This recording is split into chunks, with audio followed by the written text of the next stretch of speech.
మా మేనమామ చిన్నెడ్డి అని మంచి రైతు ఆయన, దాదాపు 10 ఎకరాల తోటగలమాట అయింది. ఆయన ఒకప్పుడు వరిమడి నడుతూ ఉంటే గన వెనక ఒక కథ చెప్పాడు ఆయన. 100 మంది కూలోళ్ళు వరిమడి నడుతా అంటే ఈయన పక్క ఆయన ఇట్లా తొక్కుకుంటా, అది ఉంటుంది మెట్ట, అదే తొక్కుకుంటా వాళ్ళు నాటుకుంటా వస్తుంటే కథ వెనక చెప్పాడు అనమాట. ఏం కథ చెప్పాడు?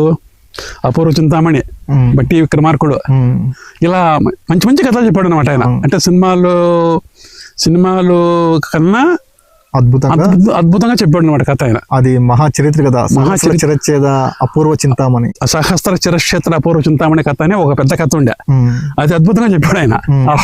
అప్పట్లో మేము పిల్లడము ఆయన కథ చెప్తా అంటే మాది ఊహ ఎక్కడికో వెళ్ళిపోయింది మాది. అరే ఇట్లా ఉంటుందా కథ, ఈ విధంగా పాత్రలు ఉంటాయా, ఇలా రాజులు ఉంటారా, ఇలా రాణులు ఉంటారా అని అటువంటి మంచి ఆదర్శ రైతు ఆయన.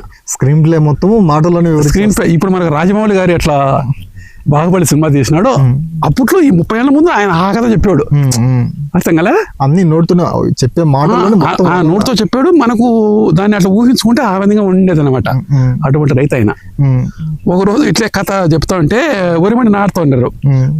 ఆ రోజు పున్నమే, వాళ్ళు నాడుతున్నారు, ఈయన వెనక్కి వస్తున్నాడు, వాళ్ళు నాడుతున్నారు, ఈయన వెనక్కి వస్తున్నారు. టైం చూసి 7 అయిపోయింది. అరే ఇదేంటి పొద్దుకుపోయింది, కథ ఏమో అయిపోలేదు. కానీ